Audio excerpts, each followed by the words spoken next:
Bom dia, amigos. 24 de maio, estou em Istambul, na minha casa. Eu divido essa casa com o comandante Gino. Tem uma entrevista dele aí no meu canal. Recomendo, muito bacana. E ontem eu estava lendo uma notícia a respeito de Guarulhos, que a pista ficou fechada por um bom período pela manhã. E isso ocasionou que uma série de aeronaves tivessem que alternar indo para Campinas e outros aeroportos. E então eu recebi o WhatsApp, o pessoal me perguntando por que fechava, o que tinha acontecido.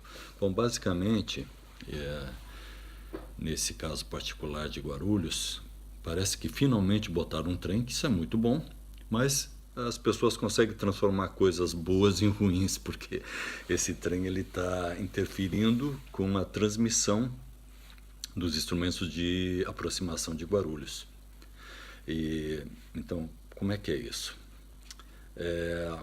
Basicamente, tem dois tipos de aproximação. Tem a aproximação por instrumento e aproximação visual. Aproximação visual tem que ter condições de que o piloto possa avistar a pista e manter o contato com a pista durante toda a manobra de aproximação e pouso. E a aproximação por instrumento, ela se divide em precisão e não precisão. A de não precisão é uma situação em que o piloto é levado até próximo da pista, mas não alinhado com o eixo da pista.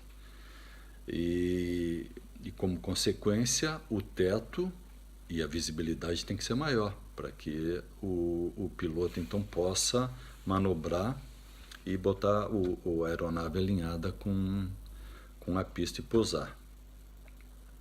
E a de precisão, então, são procedimentos que levam o piloto alinhado com a pista, menos de 30 graus com o alinhamento da pista. Normalmente, os procedimentos de não precisão largam em torno de 30 graus. E os procedimentos de precisão largam alinhado com a pista com uma variação menor que 30 graus.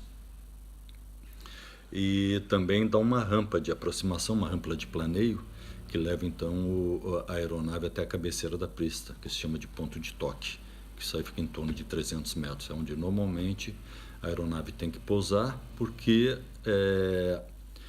quando se considera para cálculos de pouso, de performance e pouso, sempre se leva em consideração que a aeronave vai tocar os primeiros 300 metros. Então, todos os cálculos de performance são baseados nessa distância. Aí o que acontece? Quando as aeronaves aproximam, existe uma área de segregação que você não pode ter aeronave circulando, você não pode ter carro circulando, e parece que esse trem estava interferindo nos procedimentos, nos instrumentos do ILS da pista 09 de Guarulhos. Então, por segurança, foram desativados esses procedimentos por um período até que se solucionasse o problema. E aconteceu que deu um nevoeiro. O nevoeiro ele restringe bastante a visibilidade e o teto, e as aeronaves não puderam pousar porque não tinha esse procedimento de precisão para Guarulhos. Infelizmente, isso até é estranho, como é que um aeroporto internacional da maior cidade brasileira, uma das maiores da América do Sul, fica sem procedimentos de precisão. Por que isso não foi verificado, não foi analisado antes? Alguém deve dar essa resposta com certeza, porque alguma coisa deu errado nisso aí. E agora então vou mostrar muito rapidamente como é que funciona isso. Então, a melhor maneira é usar exemplos aqui. Vou mostrar para vocês as cartas de aproximação de Zurich. Então tá aqui, carta de aproximação, pista 14, de Zurich, são uma carta Jepsen. Tem a Jepsen, nós usamos a Jepsen aqui na Europa, mas já usamos a Lido também, na empresa que eu trabalho. Então, essa carta de aproximação, ela é uma carta de aproximação estándar, por assim dizer, porque ela não é ela não é para aproximação de categorias 2 ou 3, com visibilidade e teto bem reduzido. Isso aqui é uma carta de aproximação CAT 1 que tem no Brasil em quase todos os lugares. Então, quando nós aproximamos aqui para Zurique, vindo de Istambul, normalmente nós entramos por esse setor aqui. Eu vou aumentar aqui para que vocês possam ver. Aqui. Nós entramos por esse setor aqui, tem uma aproximação que se chama uma aproximação inicial, e depois então nós prosseguimos normalmente para esse VOR ou somos vetorados para interceptar a final. Bom, quando intercepta a final, está aqui o profile de descida, a rampa de planeio que eu comentei com vocês. Então nós vamos interceptar aqui a 4.000 pés.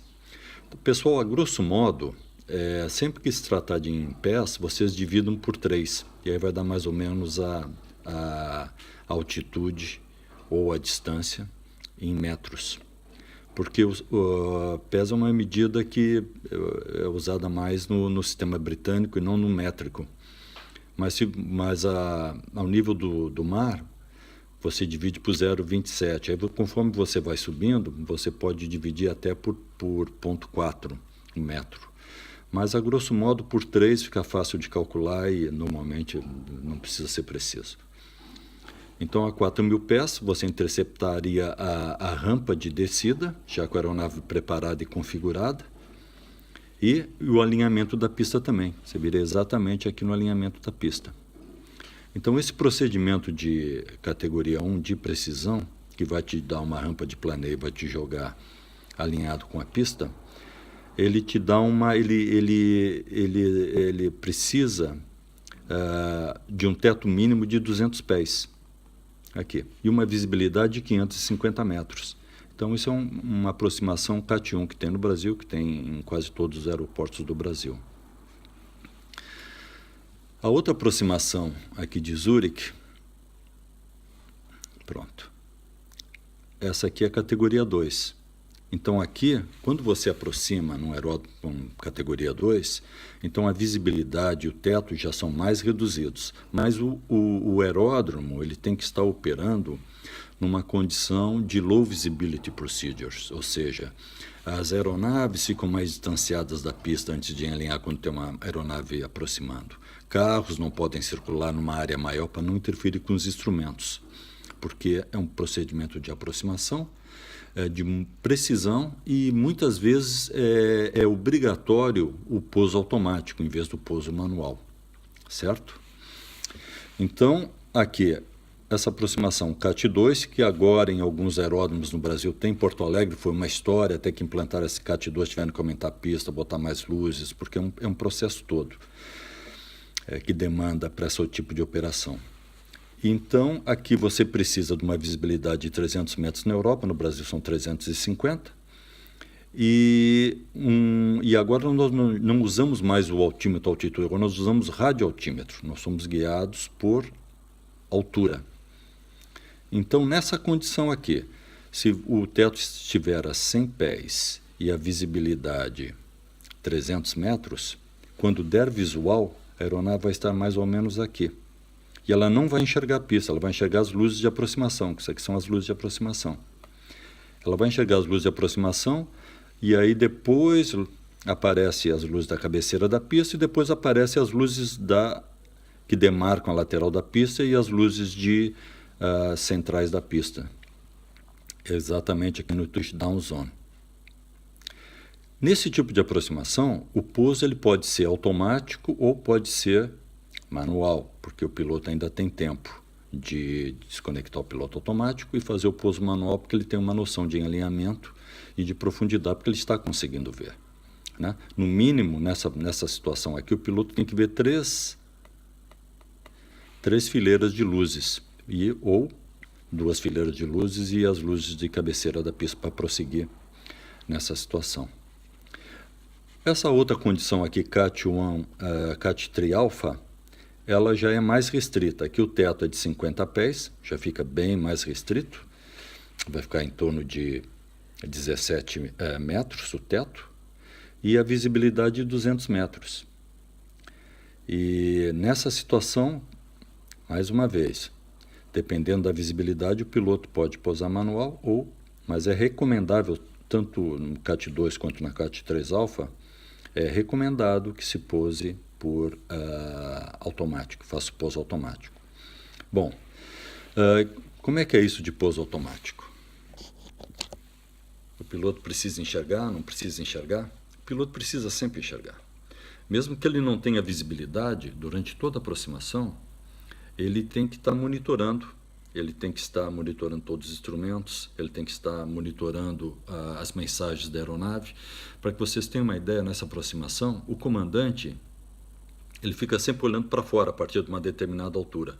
E o copiloto fica olhando para dentro e informando todas as alterações, informando os instrumentos, o estado dos instrumentos, porque dependendo da situação e do status apresentado pela aeronave, em função da própria equipamento da aeronave ou dos equipamentos do aeródromo, você é obrigado a fazer uma descontinuação ou mesmo uma arremetida, dependendo da altitude que você se encontra no momento.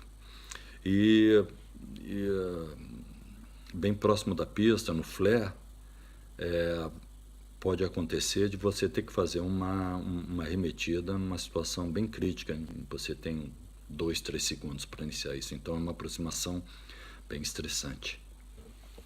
Deixa eu ver se eu tenho aqui mais uma carta com categoria 3. Bom, aqui eu não vou ter. Mas existe também, que nós operamos aqui na Europa, que se chama de categoria 3 Bravo, com ou sem altura mínima. Normalmente nós operamos sem altura mínima. Então, como é que se dá isso? O piloto vem,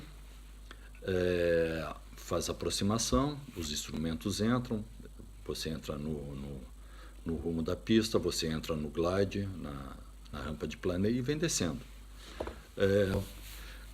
Quando você estiver sobre a pista, a visibilidade tem que estar de 75 metros. Você tem que enxergar uma luz é o suficiente.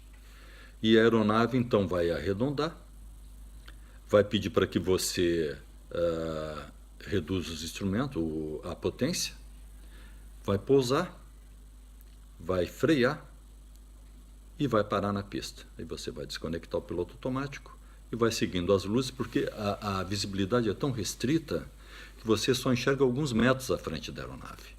Enxerga muito pouca coisa. Você vai enxergar basicamente umas 3 luzes no eixo da pista, e essas luzes vão te guiar para que você possa livrar a pista.